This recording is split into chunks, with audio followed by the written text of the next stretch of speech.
사람은 누구나 다 자기가 걸어가는 인생에서 지금 이후로 걸어갈 미래가 중요합니다.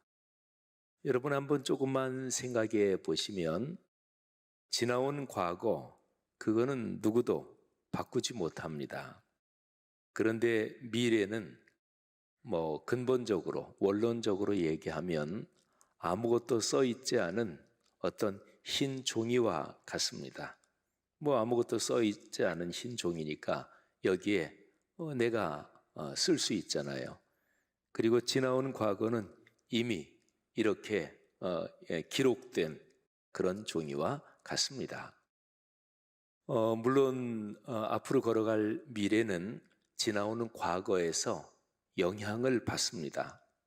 지금의 현재 여기 계신 여러분들이나 또는 저나 과거 걸어온 길에서 만들어졌잖아요. 형성이 됐잖아요. 그래서 어떤 사람은 지금 굉장히 침체되어 있는 사람이 있어요. 그건 왜 그래요? 그건 지금까지 걸어온 길, 또 그 영향으로 지금 내가 자신감이 없다. 또는 지금 현재 내 모습이 굉장히 용기가 가득한 사람도 있으실 테고, 이 모든 것은 다 지나온 과거, 여기에 어떻게 살아왔나, 또 그것 때문에 지금의 현재 내가 있는 거잖아요. 지나온 과거는 바꾸지는 못해요. 일어난 사건을 그때 내가 이렇게 생각했는데, 그래서 그런 일이 벌어졌는데 그 일 지워버리고 싶다. 근데 못 지웁니다. 사람이 내가 걸어온 그 과거는 그냥 있는 거잖아요. 그런데 일어난 사건, 사실을 바꾸지는 못하지만 사실에 대한 해석은 바꿀 수 있습니다. 해석은 바꿀 수 있어요. 누구나 다 자기의 지난 과거를 보면서 그 일 지난 지 한 달 정도 됐어요. 나 그 일 너무나 끔찍했어. 그런데 한 1년 정도 지난 뒤에 가만히 생각해 보니까 하나님의 은혜였네. 또 한 10년, 20년 정도 인생길 더 걸어가서 내가 그때 겪은 일, 당한 일, 그거 생각하니까 그때 그런 하나님의 은혜도 있었구나. 이렇게 되는 거잖아요. 그러니까 그 일 일어난 거는 그대로인데 그걸 바라보는 내 시각, 해석, 이게 이제 바뀌는 거잖아요. 그렇죠? 여러분 이 점이 아주 중요합니다.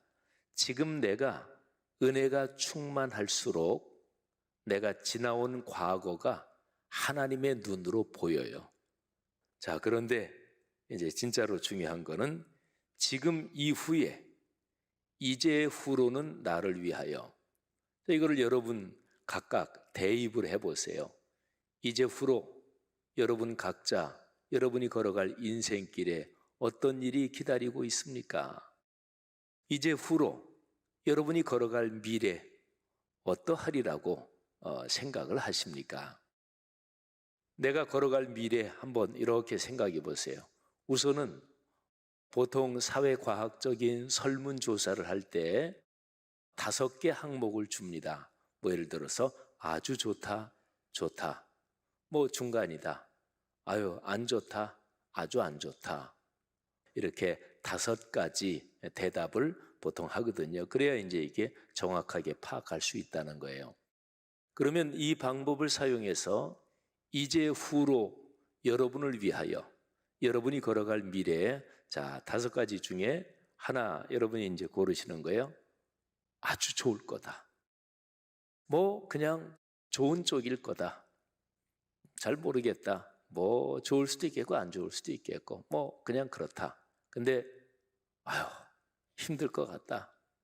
또 진짜로 앞에 걸어갈 길이 기쁜 거 진짜로 없고 이제 진짜로 너무너무 힘들고 고통스러울 것 같다. 5개. 그러니까 제일 좋다. 이거를 5점으로 하고요.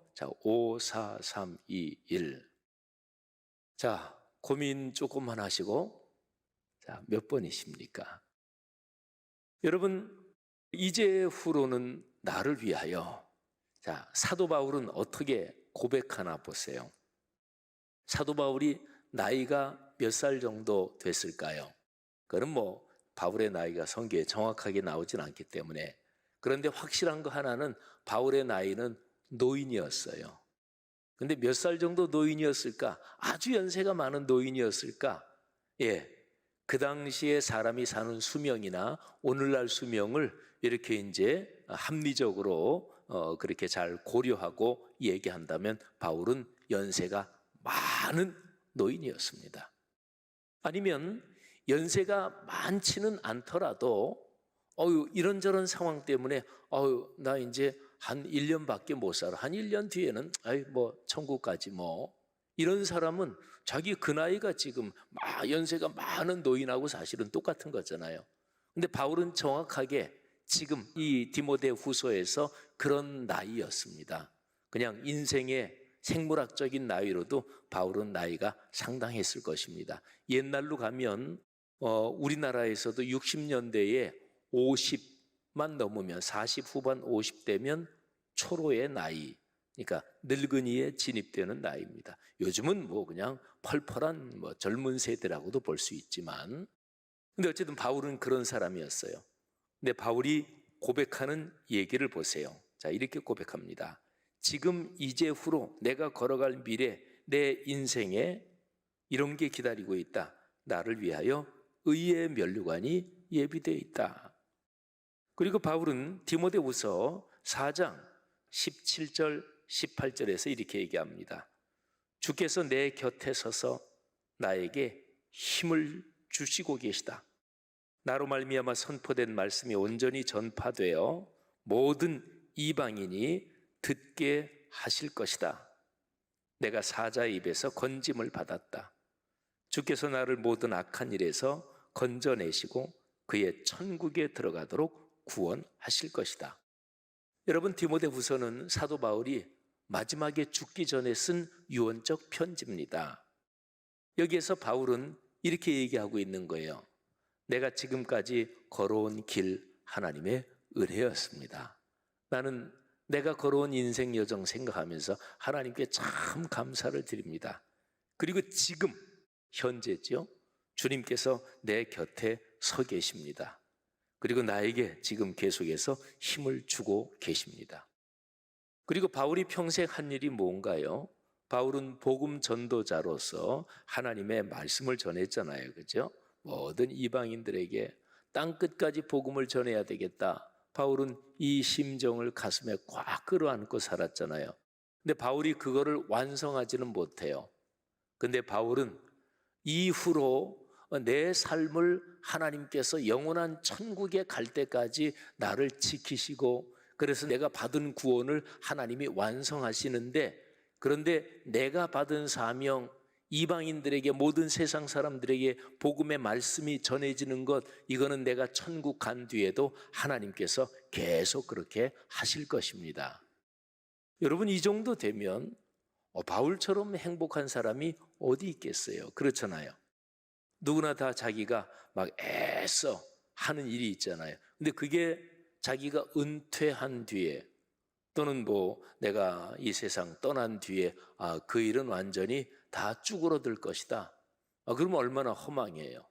그러니까 사람이 자신이 은퇴한 뒤에, 또는 자신이 세상을 떠난 뒤에도 자기가 평생 수고하고 애쓴 그 일이 자기가 애쓴 그 토대 위에서 더 아름답게 발전하고, 이게 그 사람한테 진짜로 행복한 것입니다. 그러면 그냥 세상적으로 얘기하면 그 사람의 이름이 남는 거잖아요. 그죠? 그리고 그 사람이 살았던 그 삶의 의미가 이게 대대로 이어지고, 뭐 작게는 가문에, 좀 더 넓게는 우리 사회에, 저 더 크게 본다면 인류 역사에 그게 계속해서 남아서 후대가 그거를 기억하는 거잖아요. 그렇잖아요. 사랑하신 여러분, 바울이 어떻게 이렇게 얘기할 수 있었을까요? 가장 중요한 거 하나가 있습니다. 천국을 확신해야 합니다. 천국을. 우리 인생은 내 삶의, 신체의 삶이 끝나면, 신체 생명이 끝나면 그걸로 끝이 아니라, 우리 그리스도인은 신체 생명이 끝나는 지점, 그걸 가리켜서 죽음이라 그러잖아요. 죽음, 이거는 뭐 제 아무리 생각해도 죽음이란 단어가 아름답다, 참 멋진 단어다 이렇게 생각하는 사람은 아무도 없을 거예요. 그죠? 우리는 그리스도인이기 때문에 죽음이 모든 것이 끝장나는 끄트머리가 아니라는 것을 알아요. 죽음은 영원한 하나님 나라로 들어가는 문이다, 이거를 알아요. 하지만 그래도 일반적으로 죽음이란 단어가 인류 역사에서, 인간 세상에서 쓰이는 그 어감이 이미 고정이 되어 있기 때문에 죽음, 그를 생각하면서 참 황홀하고 찬란하고 아름답다 이런 사람은 아무도 없어요. 그런데 우리는 천국을 확신하잖아요. 그러니까 사실은 그리스도인에게는 일반적으로 죽음, 그럴 때 이 단어 안에 들어있는 그게 우리 그리스도인한테도 똑같은 건 아닙니다. 오늘 이 자리에 계신 우리 연세가 많으신 어르신들, 특히 팔순이 넘으신 그런 어르신들, 뭐 사람의 신체 건강에 따라 다르긴 하겠지만 우리 사랑하는, 우리 존경하는 어르신 여러분, 천국이 있다는 것을 확실하게 마음속에 믿고 사시기를 주님의 이름으로 권면합니다. 그렇죠? 천국은 있잖아요. 하늘나라 있잖아요. 이거를 마음속에 꼭 품고, 근데 그렇지, 있지, 성경에서 얘기하니까 뭐 내가 신앙생활 뭐 40년 해왔는데 나 그거 늘 믿었어. 근데 이 정도가 아니고 이렇게 기도할 때 천국 생각하면 하나님 감사합니다. 그 아름다운 나라. 그리고 내 마음에 느껴져 봐야 돼요. 이게 내 마음에 꽉 다가봐야 돼요. 그러면 이 천국이 내 마음에 느껴져 오고 막 이렇게 다가오고 기도할 때, 천국에 대한 찬양할 때, 그때 이제 이 감동이 밀려오면 이 천국에 대한 소망이, 내가 나이가 들어서 몸이 약해지는 거, 또는 나이가 들어서 이런저런 데 고장 나는 거, 뭐 이런 데서 느끼는 소외감, 상실감, 이런 거를 넘어설 수 있습니다. 천국을 생각하면 참 그 감동이 밀려오고, 저는 고등학교 때 그런 은혜를 받았어요. 그래서 찬송 중에서 천국에 대한 찬송을 부르면 저는 참 너무나 좋아요. 여러분, 뭐 새파랗게 젊은 학생이 천국에 대한, 근데 여러분, 천국에 대한 소망은 나이가 많든 적든 지금 이 세상을 걸어가는 우리에게 무지무지한 힘과 용기를 주는 거예요. 그러니까 천국이 있다는 것을 분명하게 믿기 때문에 그리스도인답게 살 수가 있는 것입니다. 왜냐하면 천국에 가서 주님 앞에서 결산하니까, 그러니까 이 세상에 살면서 뭐 조그만 경제적인 이익 때문에 뭐 그냥 부정한 짓을 하고, 천국이 있다는 걸 믿는 사람은 그렇게 안 합니다. 왜냐하면 지금 내가 뭐 돈 조금 더 그냥 내 수중에 움켜쥐는 거, 천국 가서 주님 앞에 책망받을 거 아니겠어요? 천국 가서 주님 앞에 상급받는 게 더 낫지. 이거를요, 이렇게 생각하면 아주 좋아요. 자, 지금 50만 원 가질래? 한 달 뒤에 5천만 원 가질래? 이게 분명하게 두 개가 더 확실하다면, 그러면 바보가 아닌 이상 누구나 다 지금 나 50만 원 그냥 안 가져도 괜찮아, 나 한 달 뒤에 5천만 원 가질래? 누구나 다 그럴 거 아니겠어요? 근데 천국이 있다고 확실하게 믿는 사람은 그런 거예요. 이 세상에서 내가 조금 고난을 당하고 어렵더라도 천국에서 그 영광스러운 상급을 받는다. 그렇기 때문에 그리스도인답게 정직하게 공의롭게 사는 거예요. 또 살면서 내 자존심도 있고 그러지만은 그냥 성도들 사이에서도 이렇게 저렇게 갈등 날 경우도 있잖아요. 그때도 우리끼리 그냥 탁 편먹고 저 사람 그냥 이렇게 그냥 따돌리고 막 이런 거, 그때 이제 잠깐은 좋을지 모르겠지만 천국에 주님 앞에 서면 그건 아주 부끄러운 거잖아요. 그죠? 그러니까 그리스도인답게 살 수 있는 게 천국을 확신하기 때문에 그래요. 사랑하는 성도 여러분들이요, 어릴 때부터 하늘나라, 천국, 이게 있음을 믿으면서 그런 신앙을 훈련하면서 자라야 되는 거예요. 여러분의 아들, 딸들, 손녀, 손자들, 우리 어린아이들, 자라는 학생들 모두 이 신앙이 가득하기를 주의 이름으로 축원합니다. 특히 연세 드신 분들 천국의 소망이 가득하기를 주님의 이름으로 축원합니다. 자, 그러면 사도 바울이 여기에서 얘기를 하면서 의의 면류관이라는 얘기를 해요.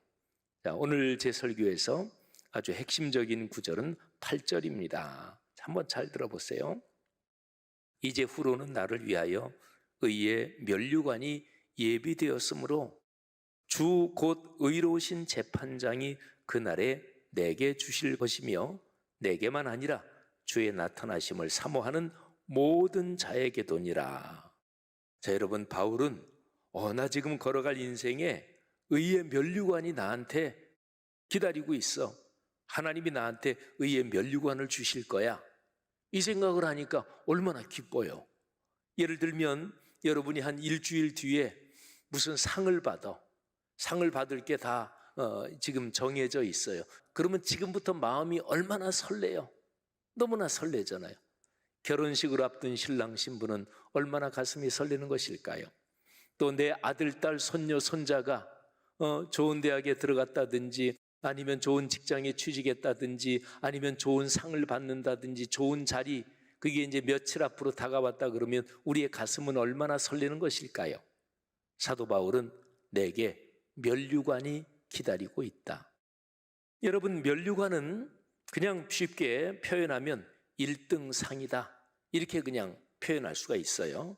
아니면은 승리의 월궤관 또는 트로피, 이렇게 얘기할 수도 있어요.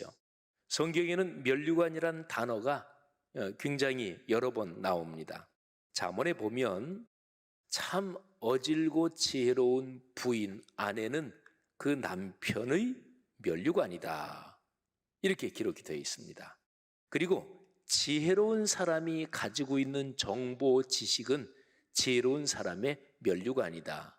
근데 지혜롭지 못한 사람, 교만한 사람, 못된 사람이 지식 가지면 그거 가지고 더 큰 범죄를 저질러요. 그러니까 지혜롭고 슬기로운 사람, 인품이 훌륭한 사람이 정보를 가지고 좋은 지식을 가진 것은 그 사람에게 면류관이다. 그 다음에 재물도 면류관이라 그랬어요. 지혜롭고 선한 사람이 재물을 갖는 것은 재물은 그 사람의 면류관이다. 여러분에게 그렇게 재물이 면류관이 되시기를 주님의 이름으로 축복합니다. 하나님은 그런 사람에게 하나님이 주시는 재물이 넘치게 하시는 거예요. 그 다음에 우리가 많이 아는 구절이 있죠. 잠언 16장 31절, 백발은 영화의 면류관이다. 그러니까 인격과 인품을 닦으면서 그렇게 인생길 잘 걸어와서 그래서 연세가 드셔서 머리가 하얘진 그 백발은 영화의 면류관이다. 그저 생물학적인 나이가 무조건 든다고 그래서 머리가 무조건 휘어졌다고 다 영화의 면류관이라는 얘기가 아니에요. 그 다음에 또 손주는 노인의 면류관이다. 우리 할아버지 할머니들 다 충분히 공감하시죠? 여러분, 성경에 면류관이라는 얘기가 많이 나오는데 신약에 넘어가서 야고보서 말씀에는 생명의 면류관, 이런 말씀이 있어요. 시험을 참는 자는 복이 있다. 이는 시련을 견디어낸 자가 주님께서 자기를 사랑하는 자들에게 약속하신 생명의 면류관을 얻을 것이기 때문이다. 여러분, 어려운 일이 있을 때 그거를 잘 인내로 견디고 넉넉하게 넘어서시기를 바랍니다. 그러면 생명의 면류관을 주신대요. 자, 굉장히 중요한 거 제가 두 군데 한번 말씀드릴까요? 빌립보서 4장 1절, 데살로니가 전서 2장 19절인데 둘 다 사도 바울이 쓴 편지예요. 사도 바울이 이렇게 얘기해요. 나의 기쁨이요 면류관, 이런 표현을 하는데 누가 바울에게 기쁨이요 면류관인가? 빌립보 교회 성도들한테 편지를 하면서 이렇게 얘기하는 거예요. 나의 사랑하고 사모하는 형제들, 나의 기쁨이요 면류관인 사랑하는 자들아. 그러니까 바울은 전도자로서, 목회자로서 자기가 전도하고 자기가 목회하는 그 사람들에게 여러분이 저의 면류관입니다. 우리 교회로 생각하면 여러분 성도님들이 저의 면류관입니다. 장로님들, 권사님들, 집사님들에게 우리 교회 성도님들이 여러분의 구역장님에게 그 구역 식구들이 면류관이에요. 사랑하신 여러분, 이건 무지무지하게 중요한 개념이죠. 무지무지하게 중요한 가르침이죠. 마지막에 하나님 앞에 가서 내가 사랑하고 내가 애써 섬긴 사람들이 다 거기 영원한 천국에 같이 있으면서 다 그 사람들이 주님께 칭찬을 받아. 그러면 그게 나의 면류관이에요. 여러분 그렇게 되시기를 주의 이름으로 축원합니다. 그런데 똘똘 뭉쳐가지고 우리가 남이가 이 사람들한테 절대 그렇지 않겠죠? 그런 사람 중에서 나중에 천국 가보니까 거기 없는 사람들 꽤 많을 가능성이 더 많고, 여러분 바울은 빌립보서에서 성도들을 향해 여러분이 제 면류관입니다. 그리고 데살로니가 전서 2장 19절에 보면 우리의 소망이나 기쁨이나 자랑의 면류관이 무엇이냐? 예수께서 재림하실 때 주 예수 앞에서 여러분이 우리의 자랑의 면류관입니다. 그러니까 빌립보서에서는 개인적인 그런 표현으로 얘기했고, 데살로니가 이 전서에서는 교회 공동체적인 표현으로 얘기했어요. 마지막으로 누구한테 의의 면류관이 주어지느냐? 자, 근데 중요한 것은 아무한테나 다 주어지는 게 아니에요. 4장 7절에 그 의의 면류관을 받을 자격이 나와요. 나는 선한 싸움을 싸우고 나의 달려갈 길을 마치고 믿음을 지켰으니. 세 가지예요. 첫째, 선한 싸움을 싸웠다. 두 번째, 달려갈 길을 마쳤다. 세 번째, 믿음을 지켰다.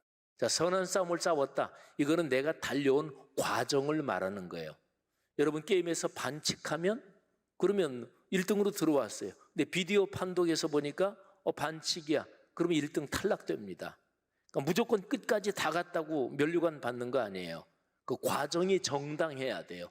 그리스도인은 인생 살아가는데 정직하고 의롭고 선하고 남을 배려하고 포용하고 이 살아온 과정, 주님께서 그 과정 안 보시겠어요?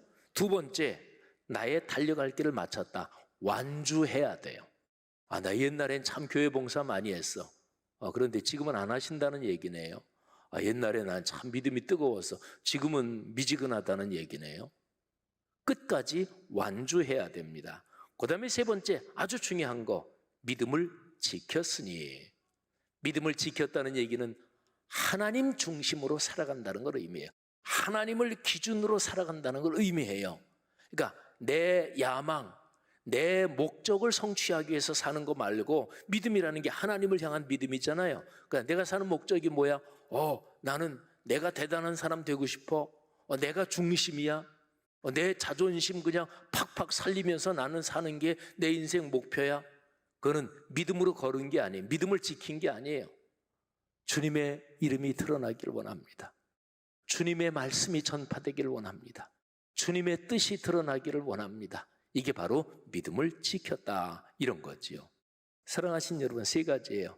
첫째, 과정이 중요합니다. 두 번째, 어쨌든 끝까지 완주해야 합니다. 그리고 마지막 세 번째, 하나님의 영광을 위해서 살아야 합니다. 성도 여러분들이요, 하나님이 약속하신 의의 면류관, 여러분의 마음속에도 사도 바울처럼 그 면류관을 받을 생각에 가슴 설레고 그리고 확신이 넉넉하시기를 주의 이름으로 축원합니다. 특별히 연세 드신 우리 어르신들 절대로 마음 약해지지 마시고 성경 말씀에서 천국에 대한 거 늘 읽으시고 또 찬송도 천국에 대한 찬송 많이 부르세요. 그래서 우리 마음에, 내 마음에 믿음이, 천국에 대한 믿음이 확실해지면 연세 드셔서 이런저런 인간적으로 생각하면 연세 드시고 나이 들어갈수록 좋은 게 뭐가 있겠어요. 다 그냥 이제 몸 더 망가지고 몹쓸 병에만 걸리지 않으면 다행이다, 이런 생각들 드는 거 누구나 다 그렇잖아요.